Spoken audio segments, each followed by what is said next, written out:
Sveikinu su rugsėjo 1. Aš noriu pasakyti, kad aš niekada nesu skaitęs paskaitos tokią temą religijos fenomenas ir labiausiai sutikau todėl, kad reikia pabandyti kada nors gyvenime perskaityti tokią paskaitą, bet nesitikėjau, kad pamatysiu tiek daug žmonių ir kad šitam eksperimentui susirinko toks didelis skaičius. Aš pirmą kartą gyvenime, kai skaičiau universitete paskaitą, amžinatilsį profesorius Pleškaitis sako, nueik perskaityti, ten logika buvo, logikos paskaita.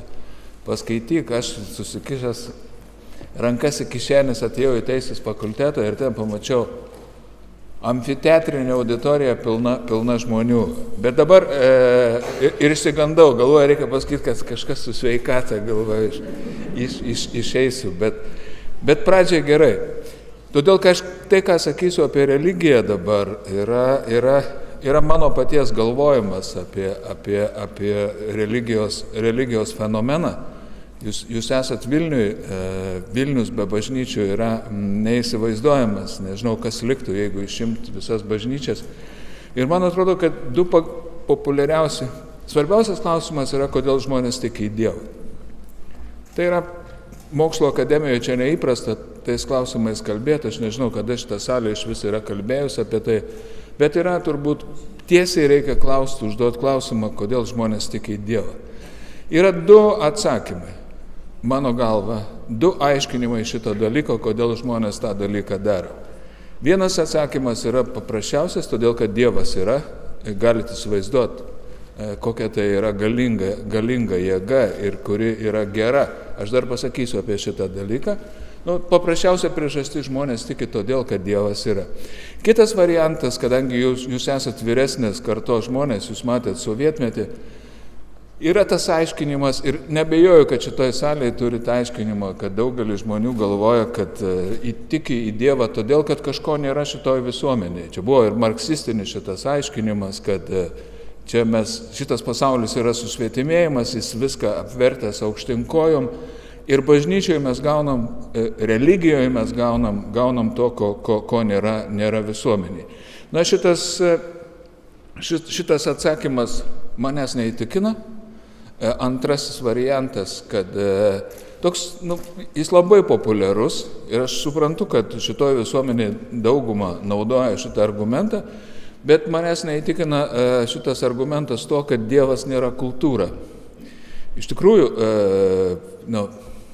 jis nėra iš kultūros, pagal patį apibrėžimą, jeigu turit Dievo supratimą, Dievas yra už kultūros, jis negali būti tapatus mūsų žmonių sukurtai kultūrai, arba, kaip sako filosofai, jis yra transcendentinis, transcendere lotiniškai reiškia peržengiantis.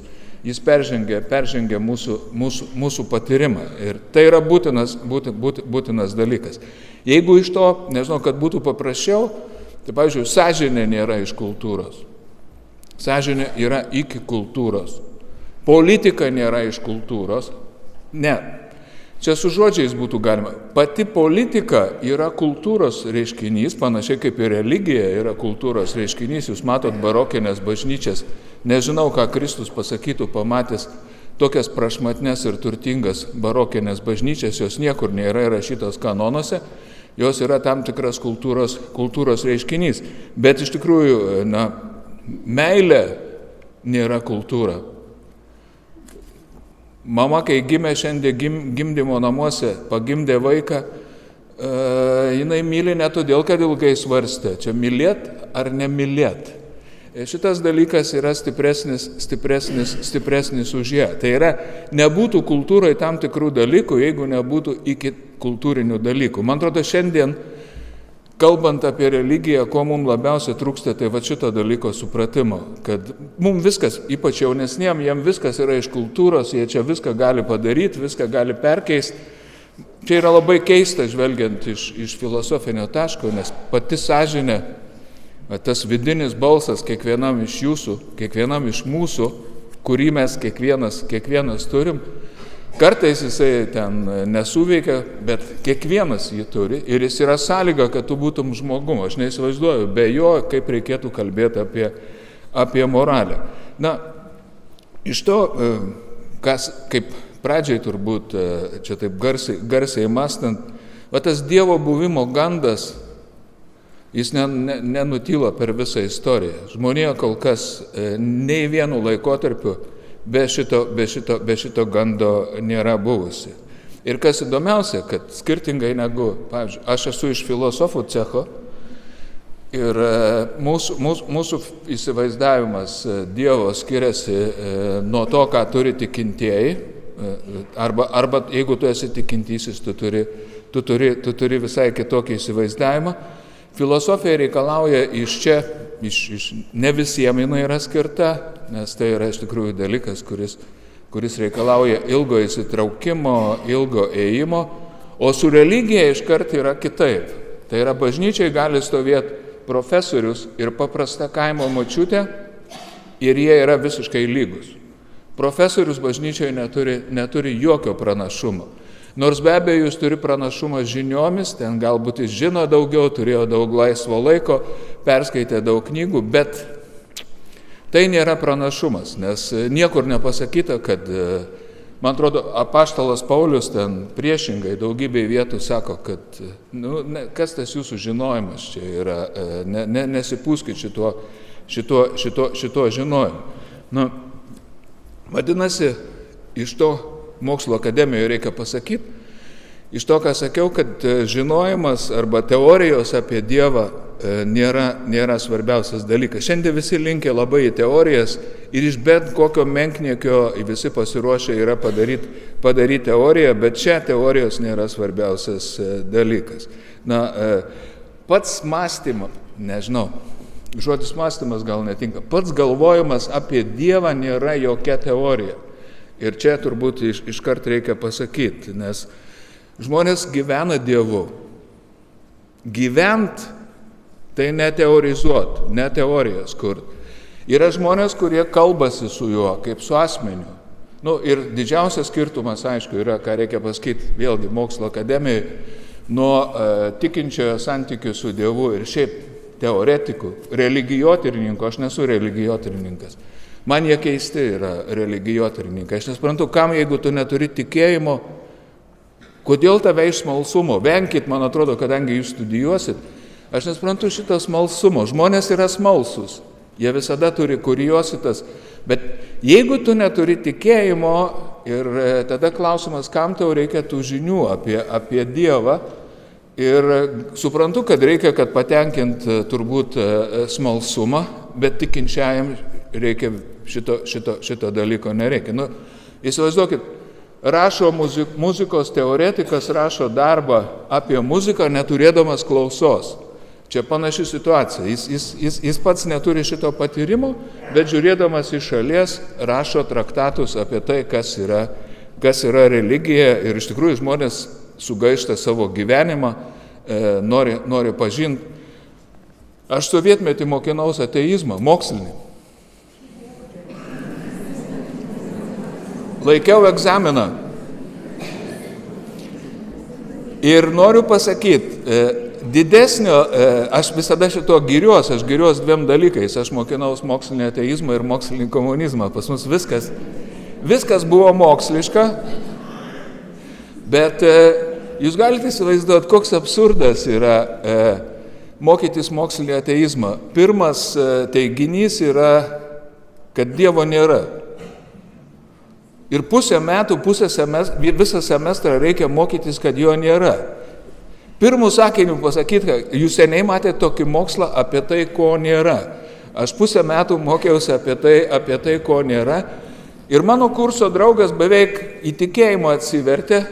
Jis tapo iš tikrųjų, bet jis tapo religijotyrininku ir šiaip jis turėtų vietoj manęs čia šiandien turbūt stovėti. Keistas poveikis, iš tikrųjų keistas sumanimas. Sovietų sąjungai tai labai rūpėjo. Dabar iš tikrųjų močiutė, jeigu ją paklaustume, jinai tuo eis į mišes už poros valandų. Jeigu pamatytume jos vaizdinius, kai žodžiais reikėtų jai pasakyti ar ką nors, aš manau, kad mes išgirstume daug keistų dalykų. Bet šitie dalykai yra jos asmeniniai dalykai, O mokslui ir teorijai reikia kažkokių tai bendrų principų ir kažkokių bendrų savybių. Va čia tiek pirmas dalykas, kurį aš dabar jums sakiau, yra taip, kad iškart reikia skirti, kaip jūs žiūrėsit. Ar jūs atėjote čia, kad išgirstumėt kažkokių, žmonėms labai patinka.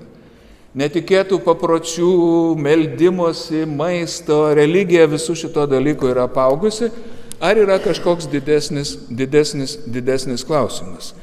Toliau, kadangi jūs esat vyresnio amžiaus žmonės, ir aš esu vyresnio amžiaus žmogus, iškyla klausimas, kodėl vyresnio amžiaus žmonės, man atrodo, kad įdomus, aš taip galvoju, aš taip pastebėjau, galbūt tai yra nepagrįsta, kodėl vyresnio amžiaus žmonės labiau domisi Dievu ir turbūt labiau domisi religija. Dėl mirties. Neabejotinai, kad dėl artėjančios mirties ir čia yra rimtas dalykas. Tai yra, kol žmogus yra gyvas, jis negali įsivaizduoti, kas bus, kai jis yra miręs. Šiaip mes galime įvairiausių dalykų įsivaizduoti, bet kas bus, kai mes mirsime, mes žinom, kad bus kitaip. Čia yra turbūt akivaizdu. Bet mes nežinom, kaip bus. Ir iš tikrųjų, bus laikas po mirties, garantuoju. Kas įdomiausia, mūsų čia visų nereikės šitam miestui, jis puikiai be mūsų apsieis. Bet kiekvieno iš mūsų klausimas yra, aš galiu įrodyti sielos nemirtingumą, čia, man atrodo, paprasčiausias dalykas yra, bet negaišiu prie šito laiko. Ir jeigu mes pabandysim save įsivaizduoti mirusius, tai nėra to lygų tam, kad jau būt mirusiam. Vaizduoti šitoj vietoje nieko nepadeda. Mes nieko nežinom. Ir nežinau, mirtis, jinai nuolatos veikia žmonių gyvenimą. Jinai yra išskirtinis dalykas žmonių gyvenime. Jeigu nebūtų mirties, tai aš jums paskaitos šiandien neskaityčiau. Po 300 metų ateisiu ir paskaitysiu tą pačią paskaitą. Nėra kur skubėti. Mirtis iš tikrųjų ir laikinumas, jinai mūsų keičia kasdienybę. Jinai kasdienybė yra nuolatos vienaip ar kitaip pasirodinti. Tai yra išskirtinis dalykas. Nežinau, nėra su kuo ją net apmastyti, nėra analogijos ten. Aišku, esat matę artimųjų ar kitų žmonių mirti, bet tai, kas yra tas viduj, lieka neaišku. Ateistai sako, kad nėra jokio anapus.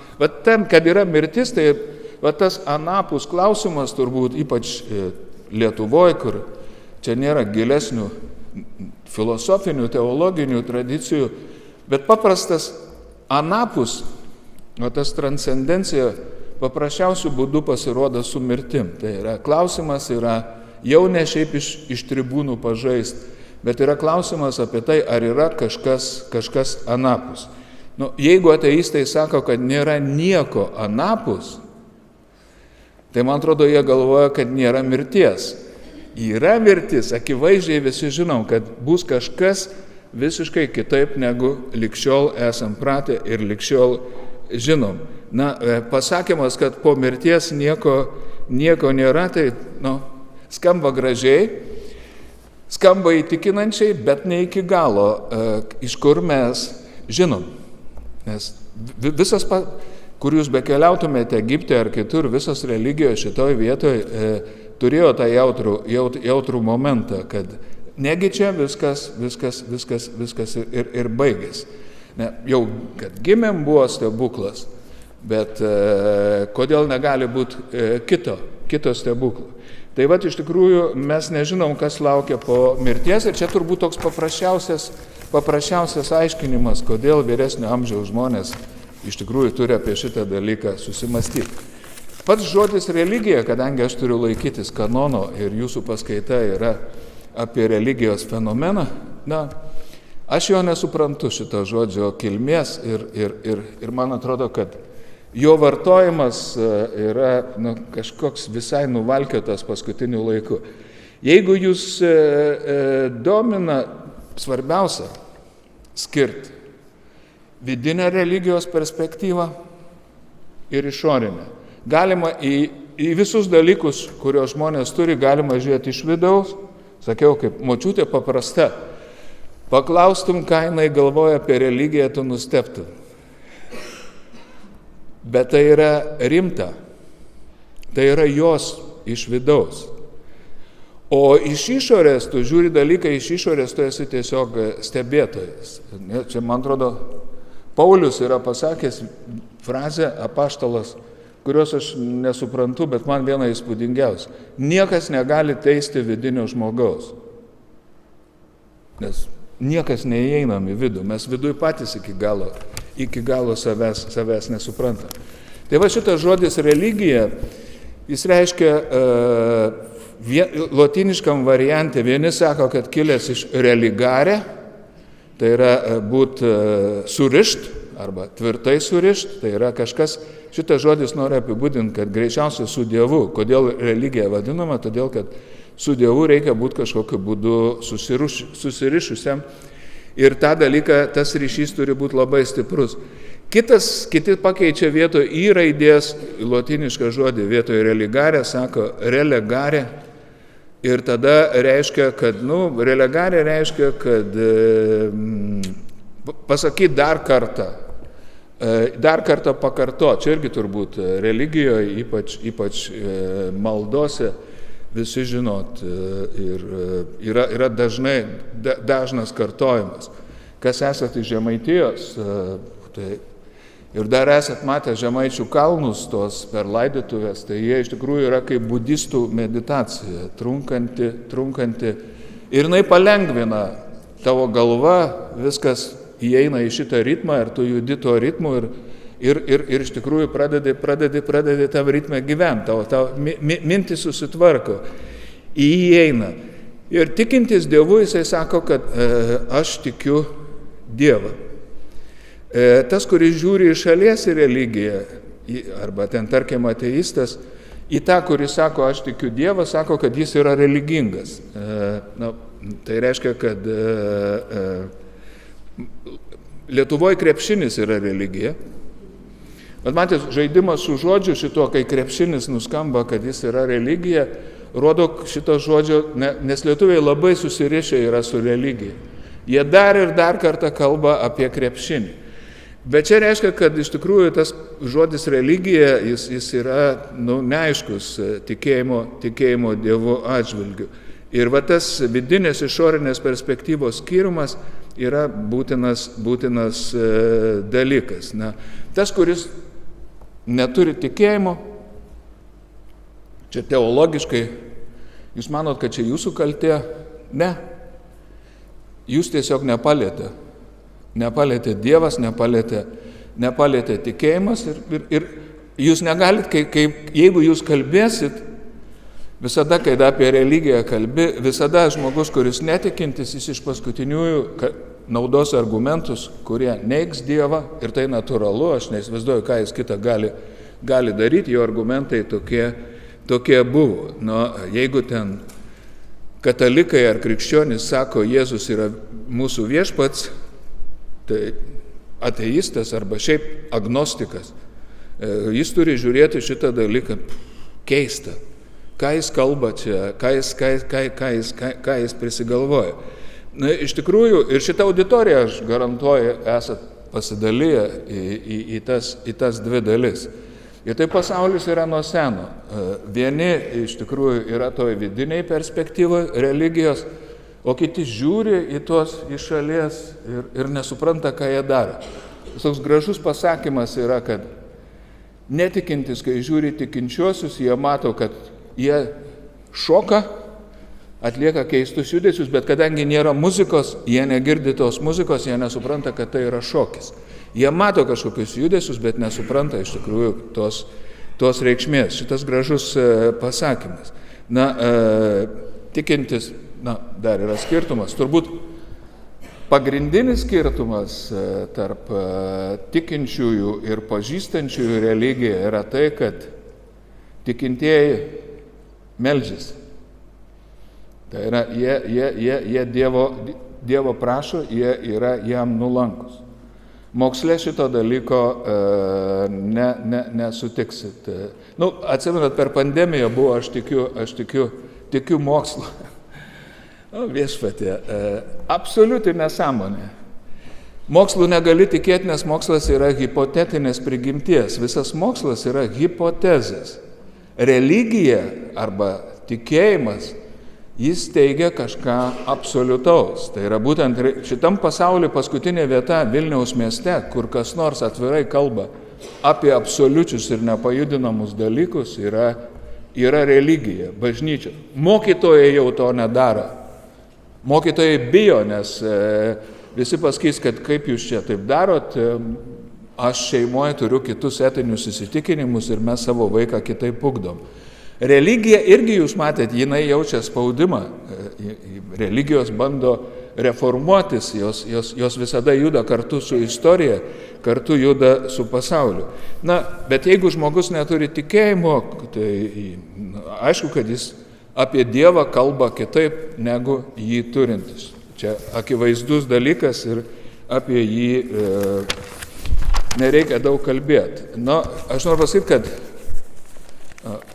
aš nežinau, kodėl universitetuose nėra teologijos, bet nes šiaip įdomu pažiūrėti mąstymą šitą. Aš nematau skirtumo tarp teologijos kaip mokslo ir tarp, tarkim, teisės mokslo. Teisės mokslas nėra moksliškesnis už teologijos mokslą. Tai labai struktūriškai panašus mokslai. Ir vienas ir kitas kalba apie normas, kurios yra jų pagrindas. Tikėjimo savo neįsikalbėsi, nors turbūt visais laikais yra bandančių tą dalyką daryti. Paskaitos apie Dievą, kiek jas beskaitytumėt, jos tikrai neatvers į tikėjimą, nebent bus netikėtas iš tikrųjų pretekstas ir iš tikrųjų, čia vienu veiksmu, kas yra religijoje ir ką sunku suprasti turbūt mokslo žmonėm, kad yra daug skirtumų, bet yra taip, kad tikėjimas neatsiranda čia jūsų valia. Tikėjimas atsiranda pats Dievas, jum apreiškia save per tikėjimą ir reiškia, jis pats jūs pasiekia. Žinot, čia vaikus gali pradėti mokinti pirmoji klasė. Žinot, kai kurios ten krikščioniškos bendruomenės krikštyje tik sulaukusios ten 18 metų, kada jis pats gali jau yra suaugęs ir pats turi apsispręsti, ar jis iš tikrųjų bus su šituo tikėjimu. Beveik, matėt, ir tas, kuris netiki, jis tikrai viską žiūrės kitaip ir tai yra visiškai suprantamas dalykas. Kodėl sunku kalbėti yra apie religiją ir ypač šiais laikais. Galite įsivaizduoti mokykloje vaikai nuo 1 klasės. Nuo vaikų darželio jie yra pripratę prie mokslinio pasaulio vaizdo. Dar iš tikrųjų reikia stebėtis, kaip nepaisant šito prasimuša tikėjimas Dievu, nes mokslas yra ateizmas, bet protingas mokslas neturi būti ateizmas, bet jis negali kalbėti, kad yra Dievas, kad Dievas veikia tikslingai, mokslas nėra teleologinis ir čia yra didelis skirtumas. Jeigu jūs matėt, milijardai žmonių yra tikintieji šiandien pasaulyje. Virš milijardo katalikų, nekalbant apie kitas religijas. Iš tikrųjų, nėra taip, kad visi abejotų. Vakar kaip tik studentė, jinai vyresnio amžiaus, jinai sakė, kad mano vaikai, tai čia jiem nereikia jokio Dievo. Okei. Bet aš viduj pagalvojau. Jinai pati jaučiasi kaip Dievas. Atseit, jinai jau taip vaikus gerai determinavo, taip apsprendė, kad jiem nesitiks staiga, kad viskas apsivers ir viskas stipriai gali pasikeisti. turbūt rimčiausias klausimas. Dievas yra nematomas. Jo negalima patirti jūslėmis. Aš negaliu taip stebėti, kaip galiu stebėti jūs. Aš negaliu girdėti savo kalbėjimo garsų. Ir, Dievas yra už pasaulio, kaip sakiau, jis yra anapus. Ir čia turbūt pagrindinis dalykas. Aš nežinau, kodėl čia tas yra kažkoks rimtas dalykas. Jūs matėte demokratiją Vilniui? Aš nemačiau. Aš tikrai nemačiau demokratijos. Jinai neateina į kavinę. Tai yra fikcija. Yra terminas, kad valdo liaudis. Žinot, iš kur tai yra nusižiūrėta, tarp kitko? Jeigu jau netyčia prisiminiau, tai yra iš religijos. Lietuvoje, žinot, kam valdžia priklauso? Suverenui. Kas yra suverenas Lietuvoje? Tauta. Jūs matėte tautą? Ne. Tauta yra toks pat mistinis principas, kaip ir religijų dievas. Čia, jeigu nebūtų krikščionybės, tai mums nebūtų kilusi mintis apie tautą kaip suvereną. Tauta niekada nepasirodo. Tas, kuriam Lietuvoje priklauso valdžia, jinai niekada visų kūnų nepasirodo, nes į rinkimus ateina tik pusė tautos ir ten nepasirodo. Mes esam su jum čia maža dalis, bet jinai kaip principas yra nematoma. Aišku, pagrindinis klausimas, kad aš čia jums nekalbėčiau kokių prietarų, gyvenam civilizacijoje ir kultūroje, kurioje dominuoja mokslas, vienareikšmiškai, net etikos pamokos mokykloje, man atrodo, lietuviškoje yra siaubas, ką jie ten išdarinėja su ta etika, kiek aš girdžiu iš studentų. Ten filmus žiūri, kažką, čia liko net filosofiškai nuo graikų. Kas etikoje yra pasiekta, tai lietuviai dabar yra tokiam barbarybės lygi, kiek aš girdžiu iš mokinių, kuris yra gąsdinantis. Kodėl mokslininkai negali rodyti Dievo nebuvimą? Reikia čia tiesiai, turbūt be užuolankų šitą klausimą suformuluoti. Atsakymas paprastas. Kodėl čia visi akademikai? O čia jeigu būtų mokslininkų, pamatytumėt, jie įsiveltų į šitą ginčą, Jie turi būti labai kuklus mokslininkai. Mokslininkai pažįsta tik reiškinius, ryšius tarp reiškinių. Jie tyria gamtos reiškinius, bet jie netyria niekada antgamtinių reiškinių, nes Dievas yra antgamtinis. Žinot, kas jumyse, dar mumyse visuose yra antgamtiško? Kas yra ne iš gamtos, kiekvienam iš mūsų tai yra moralė. Laisvė, tarp kitko, irgi yra, parodykit man laisvę, kas nors. Kažkodėl tai visi laisvę vaizduoja kaip moterį. Niujorke, Kaune, Rygoj. Man šitas yra nesuprantama, bet jūs jaučiat, panašu yra, kad Dievas, iš tikrųjų, kadangi Dievo nematom, kodėl žmonės renkasi į bažnyčią? Todėl, kad yra tam tikras ritualas. Yra tam tikra simbolinė tvarka, kuri sugrąžina. Kuri bent jau simboliškai mes vėl prie šito dalyko priartėjom. Mokslas, jeigu norėtų įrodyti, kad Dievo nėra, tai jis turi pažinti tiek daug, kad tai yra ne jo jėgom. Tai yra, mokslas turėtų įrodyti, kad neįmanomi stebuklai. Nėra stebuklų, nes iš tikrųjų religija nėra stebuklai, bet religija kalba apie stebuklus. Žinot, jeigu jūs gulite onkologiniai ligoniniai ir mokslas tvirtai pasako viskas, mėnuo, 2, 3, viskas akivaizdu.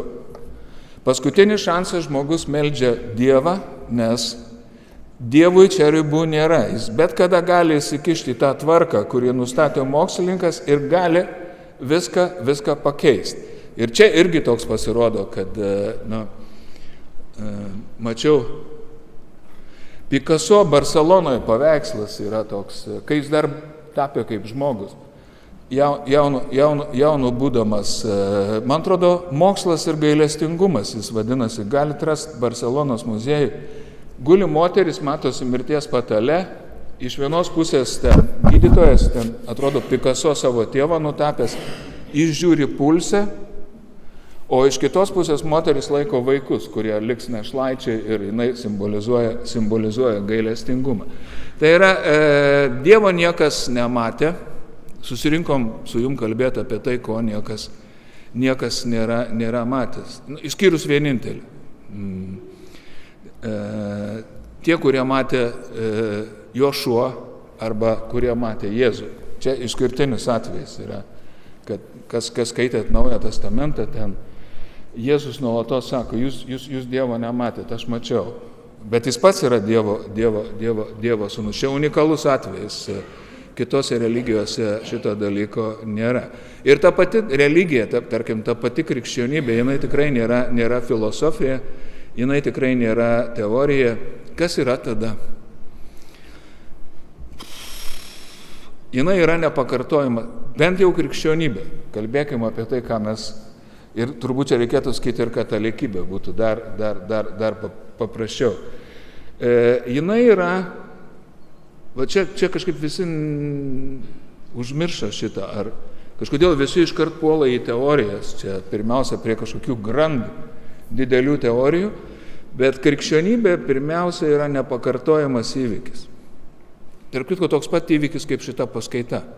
Daugiau mes šitos paskaitos tokiu būdu nepakartosim. Yra įvykis, kuris įvyko labai konkrečių laikų, labai konkrečioj vietoje. Kas buvot Jeruzalėje, tai, arba kas būsit dar Jeruzalėje, tai visi žinot, kaip pradeda stogą raut, nes visi esam girdėję, ten viską girdėjau, staiga ten paaiškėjo, kad ten yra kasdienybė. Aš kažkaip tingėjau jau skaityti knygą, ir Izraelio kareivio ten paklausė, ten parašyta, kad čia namas, kur Marija gyveno. Skau, kur Marija gyveno, jis taip į mane pažiūrėjo su pirštu, va čia, sako. Arba kaip lietuviai, žinot, verbų sekmadienis, kai yra, turbūt kas nors matė, kaip atrodo tikros verbos, tai yra palmių lapai, bet lietuviai turėjo šitą dalyką pakeisti ir turėjo kitaip simbolizuoti. Tai reiškia, kad iš tikrųjų religija yra, tokia, jinai padaryta yra paprastas įvykis. Tai, kas įvyko Jeruzalėje, krikščionim, pagrindinis dalykas, Kristaus prisikėlimas, Jėzaus prisikėlimas iš numirusių, niekas šito neatšauks. Jūs žinot, net tikėjimo išpažinime, kurį turi krikščionis katalikai, tai ten yra kalbama, net minimas Poncijus Pilotas, kas grįžę galit pakalbėti. Jeigu jūs labai kritikuojat mūsų politikus, pažiūrėkit, kaip elgėsi Poncijus Pilotas tenai. Jis tikras politikas, tikras Romos valdininkas yra. Pradžioje jisai sako, čia ne mano, čia kažkieno kito, paskui grįžo jis ten. O paskui jis tapo demokratijos simboliu. Sako, taigi nekaltas jisai. O visa salė ten, kaltas, jisai sako, gerai, aš nusiplaunu rankas. Tai jūs dauguma nutarėt ir čia demokratijos simbolis yra, iš tikrųjų, dauguma nutarė, kad Jošua yra kaltas. Va čia tie konkretūs įvykiai nėra jokio, jeigu ten nebuvo šitų įvykių, tada yra problema. Bent jau krikščionybė. Ir, bet lietuviai kažkaip įdomiai yra šiuo momentu, greičiausiai čia ir sovietmetis padarė, ir po sekuliarizacija. Lietuviai išves 1000-metį, nes jie išgirdo, kad Brunonas ten kažkur ant Lietuvos pasienio buvo nužudytas. Apaštalų darbuose prisikėlus į Jėzų, ten yra, man atrodo, kažkurioje vietoje pasakyta, 5000 žmonių matė. Ir tai yra kažkaip vienoje vietoje negali būti, o kitoje vietoje užtenka tik vieno paminėjimo. Dabar jau noriu pakeisti tenai iki gotų laikų. Iš tikrųjų, viskas yra paprasta, bent jau krikščionybei. Pirmą kartą Dievas gimė iš moters, iš žmogaus. Čia turbūt paskutinis šansas, kaip jums įrodyti, kas. Aš nežinau kito būdo, viskas. Kaip reikėtų tikintiesiam įrodyti, kad yra Dievas, nes, jie sako, nematomas yra jo negali matyti, jis yra už juslių. Dievas savo sūnų siunčia. Žmogaus pavidalu. Vienintelis tobulas žmogus per visą žmonijos istoriją. Bet ką mes su juo padarėm? Prie kryžiaus prikalėm ir vėl gavosi, daugiau šansų čia arba tikit, arba netikit. Daugiau kažkokių būdų įrodyti šitą dalyką yra neįmanoma. Dievas, kuris 33 metus gyveno kaip žmogus, 3 metus labai veikia intensyviai ir tai 3 metai iš tikrųjų. Kas galėjo pagalvoti, kad jie taip pakeis pasaulį? Iš tikrųjų, niekas turbūt negalėjo pagalvoti, kad šita žydų sekta pasieks net mus, lietuvius, ir kad, sako, žydai visada galvoja, kaip čia mes valdysim pasaulį, bet vienas netikėtumų buvo, kad per Romą jie įgavo įtaką, bet čia įtampos yra ir problemos didesnis. Yra toks labai geras Blezo Paskalio, kuris yra genijus turbūt, didžiausias genijus, kokį žmonija yra turėjusi, galbūt. Jis gyvenimą baigė po Rojalio vienuolyne ir Paskalio mintyse tokia padrikų popierių yra išleista jo knyga. Jisai sako, 12 apaštalų, gal jie susitarė, kad sakyt visi, kad Jėzus prisikėlė. Žinot, PR'as. Susitarėm ir sakysim, kad tai yra iš tikrųjų. Bet pagalvojus, kad visi jie, praktiškai visi kankiniais tapo, tai reikėtų galvoti, Paskalis sako taip, va dabar įsivaizduokit, jeigu čia jūs susirinkę pamatytumėt. Pamatytumėt žmogaus mirtį ir pamatytumėt jo prisikėlimą. Bijau, kad jūsų mylimas automobilis Toyota jums pasidarytų nesvarbus ir visi kiti dalykai. Iš esmės būtų visa ko permaina ir visa ko pasikeitimas. Jeigu kiekvienas čia auditorijai esantis pamatytume prisikėlimą, bijau, kad pinigų nuvertėjimas, visa ekonomika ir viskas iš tikrųjų pasikeistų.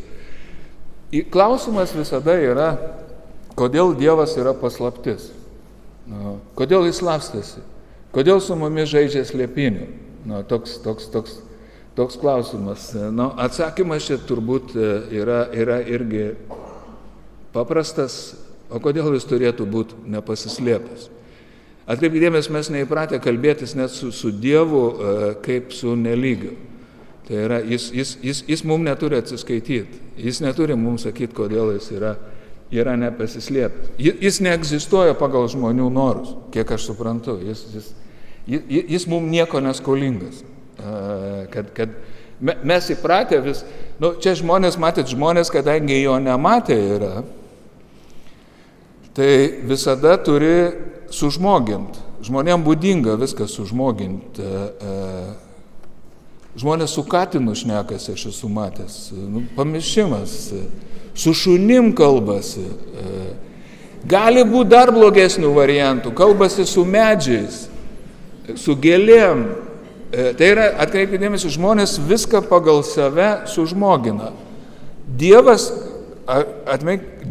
ypač tų apreiškimo religijų, jis nėra filosofinis absoliutas, kažkoks teorinis toks, nes Dievas yra iš tikrųjų tas, kas yra filosofiškai, jūs kiek bekiltumėte į viršų, viskas, aukščiausia, toliau savokos nėra. Tai yra aukščiausia visuma. Jūs galite eiti čia, auditorija, Vilnius, Lietuva, gamta, pasaulis ir paskutinis yra Dievas. Tikinčiųjų Dievas šitose religijose, jis yra pagal žmogaus analogiją. Ir tai suteikia žmonėm didelę vaizduotę. Tose bažnyčiose, kur Vilniaus matote, čia akivaizdu, kad čia yra daugiau kultūrinis pagarbos ženklas. Kai kuriuose religijose Dievo neleidžia vaizduoti. Iš vis. Jis negali būti jokio jo atvaizdo, gal ir visai gerai, bet nenoriu pradėti to ginčo. Šiandien demokratiniam pasauliu geriau to ginčo nepradėti. Šiandien bet kas gali būti pavadintas ten dievaičių ar ten dievu, religija iš tikrųjų nėra taip paprasta.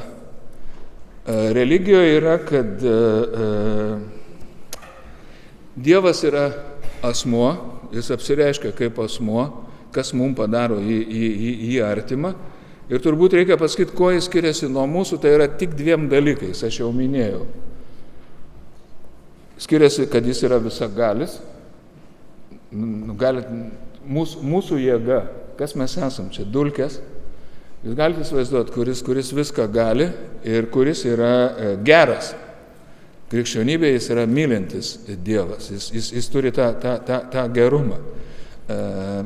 Yra, kurie ginčijasi, ar Seno testamento Dievas ir Naujo testamento Dievas yra tas pats, ar jie nėra skirtingi. Na, žmonės niekada nebus visagali, kaip benorėtų, su savo dirbtiniais intelektais ir su kitais išradimais. Nebus visagali. Ir žmonės, kaip jūs žinot, religijos apie tai kalba. Žmonės yra pažeisti. Jie yra nuodėmingi iš prigimties. Bet dabar jūs visi jaučiat šitą skirtumą. Jūs gyvenat visuomenėje, kur yra optimistinė. Viskas bus geriau, viskas bus geriau. O jūs žinot, kad vaikas tik gimė, jis yra pažeistas. Ateis momentas, jis padarys blogai.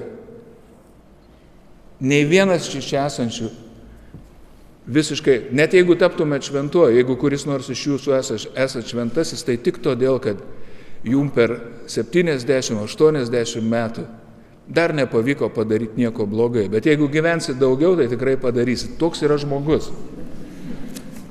Toks yra žmogus. Va tas antropologija religijų supratimo, kad jis yra pažeistas. Jūs dabar gražiai sėdit, bet jūs esat pavojingi dėl šito pažeistumo. Gali būti taip, kad jūs nežinosit, atleisk viešpatie, nes jie nežino, ką daro. Visiškai šitas dalykas visiems yra pažįstamas. Na, mes tikrai nesam geri. Ir religijos, šiandien, ką sunku suprasti, nes šiandien tokios optimistinės yra viskas. Nu, mes čia sukursim... Skirtumas, matėt, koks yra nuo religinio, tarkim, krikščioniško. Aš buvau komjaunuolis ir aš stačiau komunizmą. Oficialiai tai. Nebuvau aš geras komjaunuolis, bet vis vien šiais laikais, kai jau galiu į savo gyvenimą pažvelgti kaip į tam tikrą visumą, įdomus nuotykis buvo. Sugalvojau pastatyti naują visuomenę. Nu, tas žmogus nesikeičia. Nepavyks to padaryti. Kaip besistengtumėt, dėja, taip yra. Jūs matėte, kaip yra krikščionybėje arba krikščionybėje. Pradžioje buvo geriausia, buvo rojus. Nereikėjo liest šito medžio. Aš nežinau, kaip žydam atėjo į galvą šitas dalykas. Kaip? Dar jie neturėjo to mokslo, neturėjo to pažinimo, bet yra priesakas, nuodėmė atsirado iš tikrųjų iš per didelio mūsų noro prilygti Dievui. Viską pažinti. Ir ten, kur yra komunizmas, arba liberalizmas, arba demokratija dabartiniam variante, ten žinot, kas krikščionybėje bus. Vieną dieną, kaip vagis naktį, viskas baigsis. Šitas pasaulis jau dabar yra, jeigu pagal Paulių žiūrėt, katechon, jis dabar jau yra paruoštas pabaigai, bet tik kažkas dar sulaiko. Tai yra, krikščionys skirdavosi savo tą viltim ar neviltim. Na, iš to, ką sakiau, kaip besistengtumėt, kadangi viską mokykloje išmokom mes įrodinėt kaip teoremas, tai Dievo neįrodysim kaip teoremos, nes va čia turbūt yra pagrindinis skirtumas. Religija yra skirta ad hominem. Tai yra ad hominem reiškia konkrečiam žmogui. Viskas ten yra, kaip vyksta konkrečiam žmogui. Kaip jis susisieja su to nematomu Dievu, su to, ką jis girdėjo. Iš tikrųjų, čia gali būti įvairiausių nuotykių ir jūs matot, kad žmonės prigalvoja fikcijų. Kiekvienas žmogus pats yra fikcija. Jūs viduj, kai save ganot nuo ryto, šiandien ryte atsibudot, žmogus taip yra padarytas, kad jisai randa save, bet kas yra tas, kuris visą laiką mus stebi, nes yra viduj du. Vienas tas, kuris stebi, o kitas yra tas, kuris yra stebimasis. Ir religija, jinai irgi jau sakiau, kad turi tą vidinę pusę, ir religija visada yra labiau ad hominem.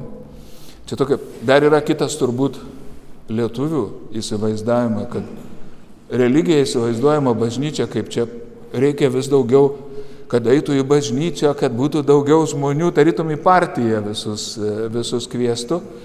Galit paskaityti Evangelijoje, ten aiškiai sakoma, kad neaišku, ar pasaulio pabaigoje dar bus tikinčiųjų.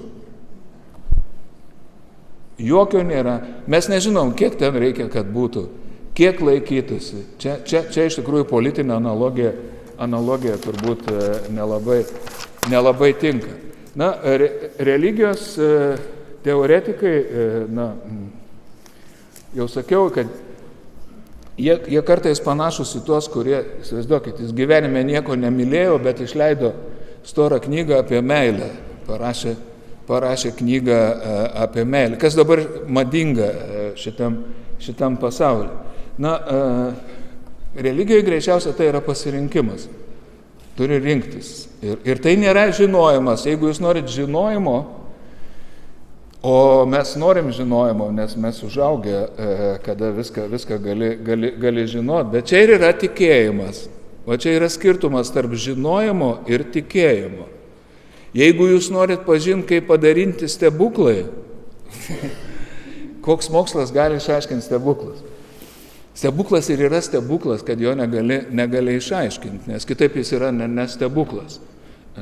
Čia kaip, tarp kitko, šitoje salėje galima pasakyti, kai aš pamačiau su draugu, einant į Čiurlionio gatvę į Vingio parką lietuvius, į tą pirmą mitingą Sąjūdžio, aš neradau kito, aš netikėjau, kad lietuviai, man atrodė, kad jie viskas, jie yra sovietizuoti, jie yra veidmainiai, jie yra jau paimti ir tai buvo stebuklas, iš tikrųjų. Jeigu šitas įėjimas žmonių į mitingą mane nustebino labiau, net jeigu pražydėtų vyšnios medis sausio mėnesį, tai yra abiem atvejais būtų toks stebuklas. Kai jūs turite tam tikrą tvarką, kuri nusistovėjus ir kažkas atsitinka, o jeigu čia įeitų dabar žmogus su liūto galva, tai aš būčiau sutrikęs. Taip negali būti. Ir Dievo pažinimas, jis nekyla iš žmogaus, nes mes viską visada, kai kalbėsit, aš čia kadangi pirma paskaita ir aš įsibrojau ne į savo temą, bet reikia gyvenime ir šitą padaryti, tai visada tikėjimas turi ir moralinę pusę. Žmonėms reikia susigaudyti, ko ten Dievas nori. Krikščionybė yra labai sunku. Islame yra lengviau. Žydų judaizme yra daug lengviau. Jie turi 613 taisyklių, košerinių šitų.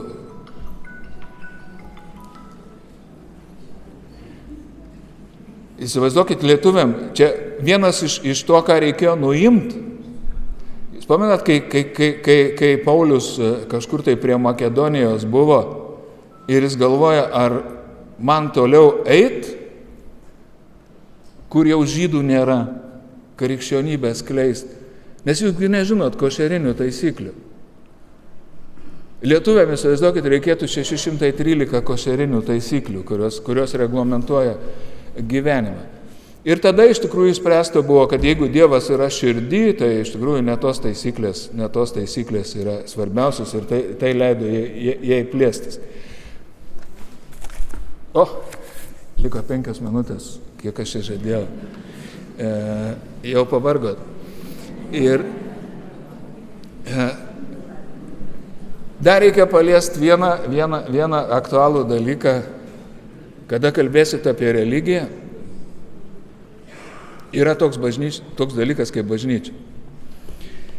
Nežinau, kiek lietuvių šiuo momentu jie pasakys jums, Ne, aš neatmetu Dievo, bet bažnyčia man nepatinka. Stop. Va čia įdomus klausimas, tarp kitko čia jau yra toks kaip politinis klausimas. Nes tikėjimas yra ne šiaip tikėjimas, nors jeigu kas nors esat protestantai, tai jūs žinot, kad yra pašalintas tarpininkų daug, bet bažnyčia nėra pašalinta, bet protestantų pasaulyje kiekvienas jūs esat savo kunigas, toks visų, čia tikrai demokratijos veržimasis buvo, kiekvienas yra padarytas kunigu. Tarp tikėjimo, kokį jūs turit, ir tarp to, ką sako teologija, keista, jeigu neatsirastų įtampa, arba ką sako bažnyčia, bet bažnyčia yra tokia vieta, galite įsivaizduoti, kad santykiai su nematomu Dievu, nepaisant apreiškimo, jeigu kiekvienas pradėtų pats fantazuoti, tai būtų minimum anarchija. Todėl bažnyčia ir iš tikrųjų jinai užtikrina tam tikrą tikinčiųjų susibūrimą, kokia jinai bebūtų, užtikrina tam tikrą tarpininkavimą. Jinai yra tarp žmonių ir tarp Dievo. Čia kažkur girdėjau, kažkuris iš kunigų sakė, gal Grušas kažkada arkivyskupas sakė, kad jeigu bažnyčia priklausytų tik nuo mūsų, tai mes seniai ją būtume sugadinę. Tai yra nuo žmonių. Žinot, kai yra toks, kažkaip visiems labai patinka, kai kas nors atsitinka blogo bažnyčiai. Yra proga pakalbėti, papletkėti. Bet čia toks įdomus momentas, staiga visi pradeda žiūrėti į ją kaip į kažkokį, kai kur turi būti nepaprasti žmonės, praktiškai šventieji, o iš tikrųjų atvirkščiai. Į bažnyčią renkasi žmonės, kurie dažnai yra pažeisti, kurie yra labai sunkioj padėty, kurie yra vargani. Ir aš galiu pasakyti, aš jau gal 3 sezoną kunigų seminarijoje dėstau ir aš matau, kaip iš tų jaunų žmonių iš šiuolaikinės visuomenės atėjo, reikės padaryti tų, kuriuos paskui visi norės įsivaizduoti. Juos idealizuodami. Turi būti stiprus pašaukimas.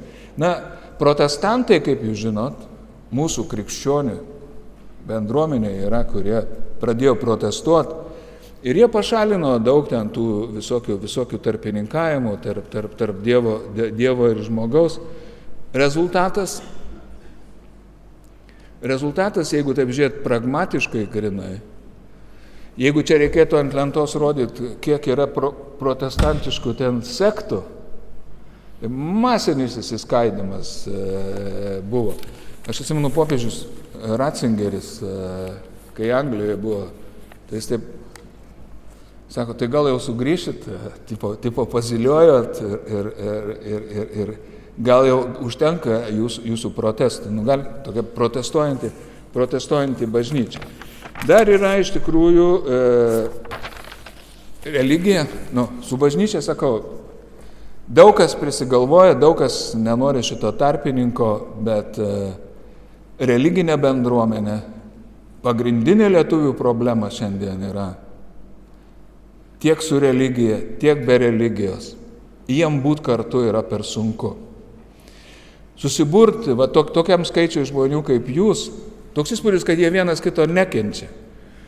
Užslėptai nepakenčia vienas kito. O garsiai niekas nepasakys šito dalyko.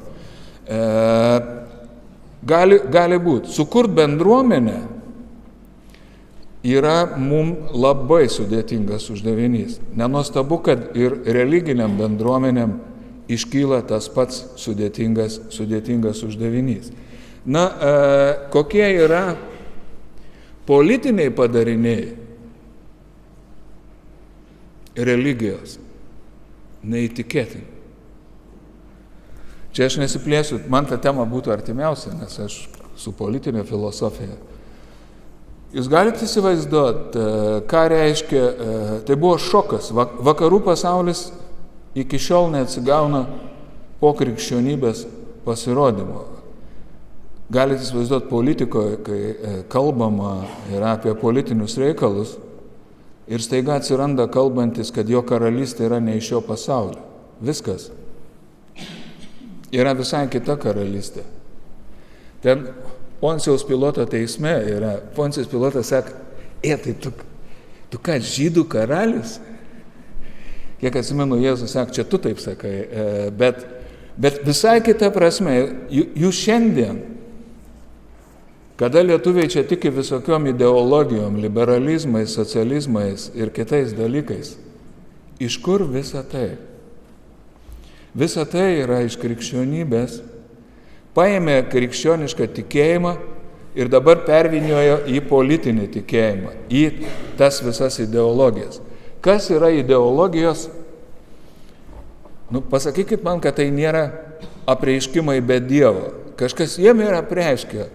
Ir kai sutinki liberalą ten ir su juo diskutuosi, arba su bet kuria ideologija, bet kuria ideologija yra ne kas kita, o tam tikra pilietinė religija. Ir, aš net kai matau dabar, kad per sieną eina migrantai ir žmonės sako, kad tegul eina. Iš kur tai yra? Tai irgi yra iš krikščionybės. Tai yra, nėra tikėjimo Dievu, bet yra krikščionybė įsilydžiusi. Aš nenoriu sakyti, kad nėra visai. Bažnyčios dar yra veikiančios Vilniui, bet įsilydęs tas dalykas yra. Mes kažkokie sukūrėm paskutinių laikų, kuri politiškai turės graudžių padarinių, tokia žmogaus religija. Tai yra, mes norim daugiau negu krikščionybė. Koks skirtumas, kad jis yra visiškai, pastebėjot, kaip nebenorima bažnyčios tarpininkavimo, dabar nebenorim, žmogus yra žmogus, koks skirtumas iš Afrikos ar iš kur nors kitur, kultūra neturi tarpininkauti, religiniai skirtumai neturi tarpininkauti ir iš tikrųjų atsiranda kažkokia nauja žmogaus religija.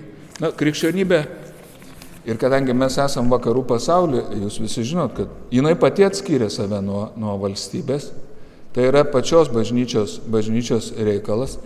Aš neįsivaizduoju, kaip islamo pasauliui reikėtų demokratizuotis. Jūs galite įsivaizduoti, jeigu paimi šventą raštą, kas esat paėmęs kada Koraną, ir tu matai gyvenimo reglamentaciją tokią, ne tik kaip ten daryti tam tikrus dalykus, bet kaip